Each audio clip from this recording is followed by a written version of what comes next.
ওইটা কি আমাদের এই ডায়লগটা খুবই ভাইরাল হয়েছে, যার জন্য আমার কাছে মনে হয়েছে যে এই ডায়লগটা দিয়ে আমি একটু ভিডিও বানাই, তো এই জন্য আমি বানিয়েছিলাম, আর এটাও খুব ভাইরাল হয়ে গেছে। এই ছিল মাল দে তাড়াতাড়ি রিলিজ হবে। দেশের সার্বিক পরিস্থিতির জন্য আসলে কোনো প্রডিউসারই ছবি মুক্তি দেওয়ার সাহস পাচ্ছে না। তো দেশের সার্বিক পরিস্থিতি একটু ভালো হলেই আমার ছবিগুলো সব রিলিজ হবে। বর্তমান সময়ে আপনারা তো নিজেই দেখছেন আমাদের দেশে কি অবস্থা, অনেক ডাকাতি হচ্ছে দেশের মানুষ তো এখন কি বলে, আমরা সুস্থভাবে আগে যেভাবে নিঃশ্বাস নিতে পারতাম এখন আমরা ওইভাবে পাচ্ছি না, কারণ দেশে বিভিন্ন জায়গায় বিভিন্ন ধরনের বিশৃঙ্খলা হচ্ছে। তো এই জন্য সার্বিক পরিস্থিতি একটু দুর্বল। তো খুব তাড়াতাড়ি যখন দেশের পরিস্থিতি আবার ভালো হবে, আমাদের চলচ্চিত্রের অবস্থা দেখবেন আবার সেই আগের মতো, মানে গোল্ডেন টাইম যাচ্ছে। আমি এখন তো মাত্র ঈদ গেল, ঈদের পরে আবার নতুন করে শুটিং স্টার্ট করেছি। কারণ আপনারা অনেকেই জানেন আমি বান্দরবনে ছিলাম অনেকদিন। আমি বান্দরবনে নতুন একটি ছবি স্টার্ট করেছি, সেটা হলো অনুদানী একটি চলচ্চিত্র। ছবির নাম হচ্ছে নীল আকাশে পাখি ওড়ে। তো রোজার মধ্যে অনেকদিন শুটিং করেছি, এখন মাত্র ঈদ গেল, এখন আবার নতুন করে শুটিং স্টার্ট হয়েছে আমার।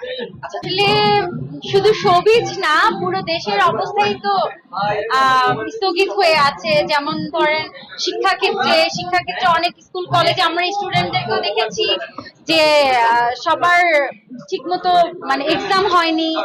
তারপর আপনারা দেখবেন যে চাকরি ক্ষেত্রে অনেক জায়গায় সব সব সেক্টরে বলেন, শিক্ষা সেক্টর, আমাদের জব সেক্টর, আমাদের চলচ্চিত্র সেক্টর, সব সেক্টরের অবস্থাই তো একই।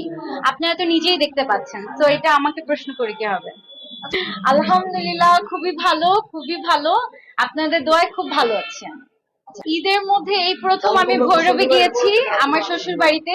লাইফে ফার্স্ট টাইম আমি ভৈরবে গিয়েছি।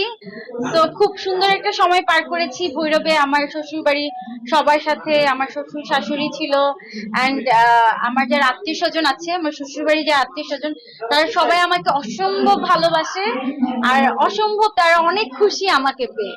এই জন্য আমি মানে কি বলবো, আমি অনেক লাকি যে আমি এত আদর পেয়েছি, তাদের এত ভালোবাসা পেয়েছি।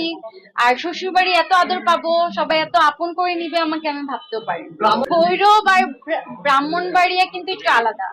তো ভৈরব আলাদা, আমি আমি যেখানে গিয়েছি ওই যে আপনাদের ভাইয়া মনে চলে আসছে বাড়িয়া আর হচ্ছে ভৈরব কিন্তু আলাদা। তো ব্রাহ্মণবাড়িয়ার ব্যাপারে আমার তেমন কোনো আইডিয়া নেই, কিন্তু ভৈরবের মানুষ অনেক ভালো। আমি দেখি নাই আমি যেটা দেখিনি সেটা আমি কেন বলবো।